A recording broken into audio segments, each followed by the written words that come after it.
бір отбасының шырқы бұзылмау үшін, ажырасып кетпеу үшін, балаларының салиқалы дұрыс жолмен жүру үшін, әйелінің Алланың бұйыртқан парыздарын орындау үшін сол үйдің отағасы дұрыс болу керек.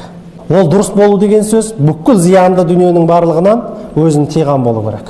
Яғни өзің темекі тартып тұрып, балаңа темекі тартпа деп айта алмайсың. Өзің нашақорлыққа барып, балаңа нашақор болма деп айта алмайсың.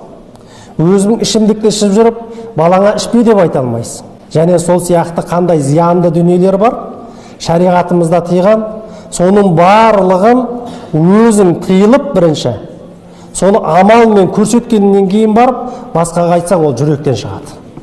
Ол жүректен шыққан нәрсе жүрекке барады.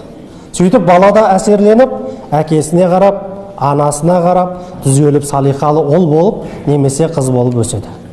Сондықтан ең бірінші насихат айту деген кезде бұл амалмен өзіміздің ішкі дүниеміздегі бүкіл жаманшылықтан тыйылумен болатындығын білуіміз керек.